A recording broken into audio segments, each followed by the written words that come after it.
October in school meant just one thing: conker season. The least physical activity of all playground games, but probably the most dangerous. Bruised knuckles and the occasional black eye were the occupational hazards of the conker player, but it was worth it. Planning for your prize-winning conker begins back in September. At this point you are scoping out all the local conker trees. Portslade legend has it the best conker trees were hidden away behind the high walls in St Mary's Convent. Stories abound of brave souls who risked the fury of the nuns to obtain the forbidden fruit of the best conker from the secret garden in the convent grounds. If you obtained your conker from Easthill Park, all was not lost. A good solid conker with no blemishes or dents would serve you well for the battles ahead. There were various scientific techniques to improve your chances of winning future matches. Soaking the conker in vinegar was the most popular method. It was easy to do, cheap, and required no adult help. The next level up was baking your conker in the oven.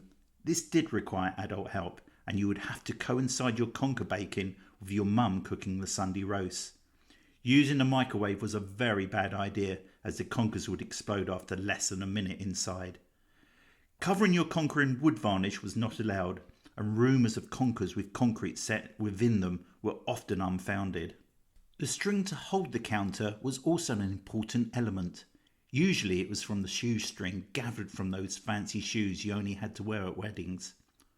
Once the September preparations had been completed, you were now ready for the conker battles in October. The rules were simple.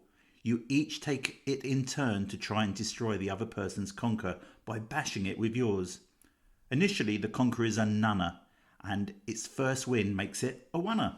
If it wins again, it scores a point for itself as the winner and also takes its opponent's score to add to its own. For example, if your twoer beats a threeer, it scores 1 for the win and takes the 3 from the other beaten opponent. So the victorious conker is now a sixer. Of course, all these numbers were based on trust, but not many broke the conker code of conduct. Other rules varied from school to school. If the strings became entangled, the first player to shout "Tangles" had an extra turn. If one player drops their conker, the other one can shout "Stampsies," entitle them to try and break the conker on the ground by stamping on it.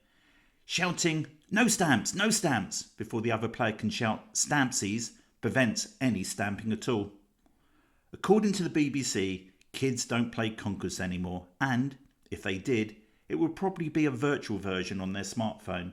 And that's a shame. Conkers was an accessible playground game for all. No setup costs, no costly equipment, and a good use of those shoestrings in them fancy shoes that you never ever wore.